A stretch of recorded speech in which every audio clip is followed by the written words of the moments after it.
शिवरात्रि के दिन 14 साल का छोटा सा मूलशंकर नामक बालक व्रत रखता है। रात को शिव के दर्शन के लिए मंदिर में जागता है। एक टक शिव पिंडी को देखता है। जैसे जैसे रात बढ़ती है चूहे शिव पर चढ़ आते हैं। त्रिनेत्रधारी शिव मौन रहते हैं। चूहे पिंडी पर मलमूत्र करते हैं। भगवान कहे जाने वाली मूर्ति कुछ नहीं कर पाती। सारे घटनाक्रम को देख रहे मूलशंकर के अंदर यह घटना कुछ ऐसा कर जाती है कि मूलशंकर बन जाता है दयानंद। नमस्ते साथियों, मैं यतीन्द्र आर्य सोसाइटी पर आपका स्वागत करता हूं। साथियों, घटना सामान्य थी। रोज ऐसी घटनाएं घटित होती ही रहती हैं। घटना सामान्य थी, शिवपिंडी भी सामान्य थी, चूहे भी सामान्य थे, पर मूलशंकर सामान्य नहीं था। छोटी सी घटना से प्रेरणा पाकर मूलशंकर दयानंद बनता है और दयानंद बनकर वह सब करता है जिसकी कल्पना भी कोई नहीं कर सकता था। कितने कष्ट, दुख, तकलीफें उसे दी गई। दर्जनों बार खाने को जहर दिया गया। सांप उस पर फेंके गए। तलवार से वार किए गए। अपमान, तिरस्कार की कितनी कोशिशें की गई, अंदाज़ा लगाना भी मुश्किल है। लेकिन दयानंद कहीं नहीं डोला, कभी नहीं डिगा, क्योंकि वह दयानंद था। दयानंद, जैसा उसका नाम वैसा उसका काम।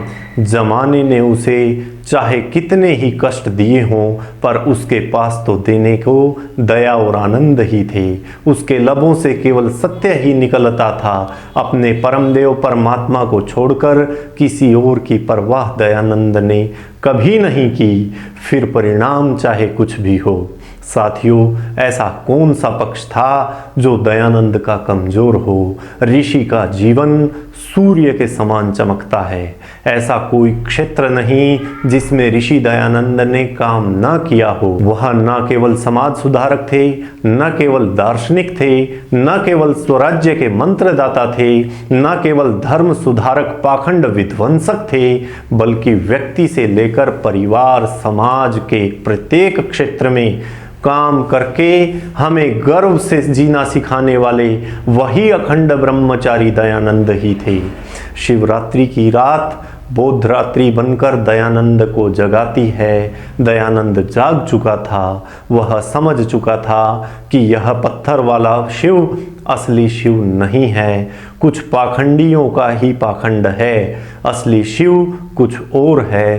पत्थर की मूर्ति कुछ कल्याण नहीं कर सकती। असली शिव कल्याणकारी है, परोपकारी है, वह सबके भीतर है। उससे वहीं मिलना होगा। दयानंद उससे वहीं मिला। असली शिव से उसने प्रेरणा ली, असली शिव के आदेश को शिरोधार्य किया और चल पड़ा उसी के रास्ते पर जिस पर उसका आदेश था। सच्चे शिव को पाने के बाद दयानंद ने अपने शरीर के सुख दुख की चिंता नहीं की। उसे चिंता थी तो दूसरों की, उसे चिंता थी तो देश की, उसे चिंता थी तो प्राणी मात्र की। आज फिर शिवरात्रि आई है। शिवरात्रि आज फिर बोधरात्रि बनने को उत्सुक है।